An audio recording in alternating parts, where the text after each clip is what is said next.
Hey everybody, this is Kimberly. I just want to do a quick video for you guys about emergency prep for your car. I kind of think that, living on a budget and doing emergency prep really do go hand in hand. A lot of people that are preppers are also couponers, or just, people that want that added security. So one of the things you will really want to have in your car is water. And I know you can get those big milk jugs of water at the grocery store. Do not get those. Those will leak. Those will not last very long. And it will be a waste of money. So you're going to want plastic bottles like you would get from pop bottles, like 2 liters like this.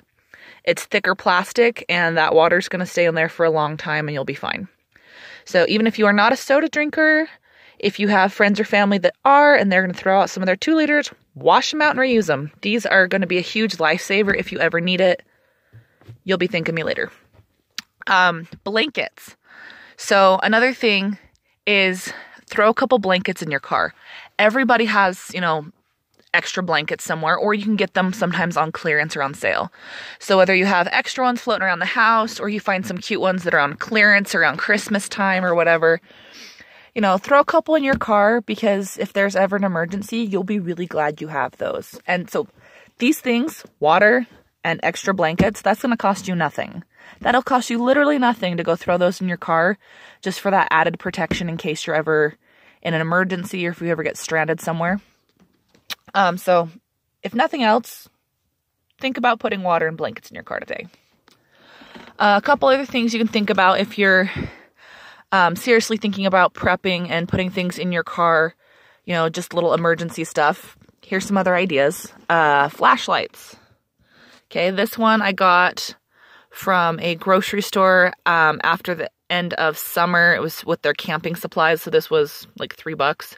It's weather resistant. It's really nice.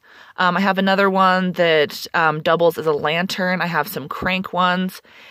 Crank ones are really nice because then you don't have to keep batteries with it. So just kind of think about what you can do. If it makes more sense for you to have the kinds with the crank on them so you don't need batteries, or even if all you can do right now is just grab one of these from the dollar store, start somewhere. You're going to be really glad you have something in your car. Some of the other stuff I have in here, zip ties, because you never know. Like, these fix everything. I've used these to hold up my bumper before on one of my cars when it was having issues. It kind of zip tied it up. Everything. Zip ties attach everything. You can get little emergency foil blankets and sleeping bags, and you can often get these for like $1. They have them sometimes at Walmart or Smith & Edwards. Different camping stores, Cabela's, things like that. If you throw a couple of these in your backpack. And see, you can totally do this for so cheap. Like I said, okay, these blankets I already had. This one I got on clearance. These were just drinks I had anyway, and I just kept the bottles. This backpack I got from the DI, and it still had tags on it. It had brand new tags on it. Even if you're not getting one that's brand new with tags at DI, even if you just get one for a couple bucks at DI, there's ways to do this cheaply. Got a little headlamp and some water filters. I have little magnifying glass and some fire starters and stuff in there. Peanut butter. This is a super cheap thing to keep in your car.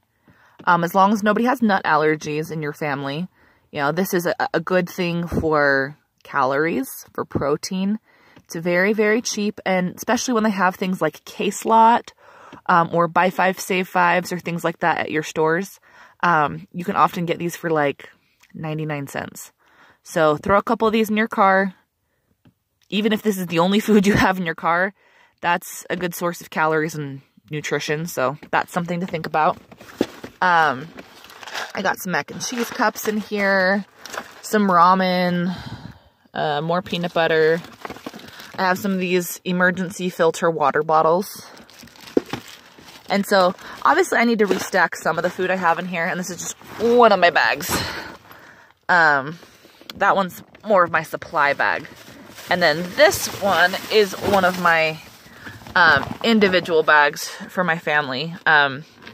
Me, my husband, my daughter each have one of these. We got them from my mom for Christmas, and they are awesome. So seriously, like, if you keep, like, your kids' old backpacks, if they outgrow them or something, this is a good use for those. Throw them in the car with water bottles in them, with peanut butter in them, with ramen in them. Like, it doesn't even have to be, like, fancy food that you're gonna be sad you don't have in your house. Just something. So if you're in an emergency, you have something to eat. Little paper plate and some utensils. Ravioli. You can just kind of go through your cupboards and see if there's stuff you have that you could throw in a backpack. Some tuna. Okay. Little fruit cups. These little oatmeal packs. Okay. You can often get one of those big boxes of the oatmeal packages. Almost always for $1.50 for a big box, but when they go on sale, like $1 for a big box of these. Super, super easy stuff. Or you could always stock these with food you get from the dollar store if you don't want to chase sales down. But I got some raisins, some more canned food, some trail mix bar, just something, you know what I mean? So, food for thought, things to think about today. If nothing else, if all you did was put water and blankets, a flashlight, and a thing of peanut butter in your car, someday, when you need that, you'll be really glad you have it in your car. This is Kimberly, and I hope you guys have an awesome day. Bye.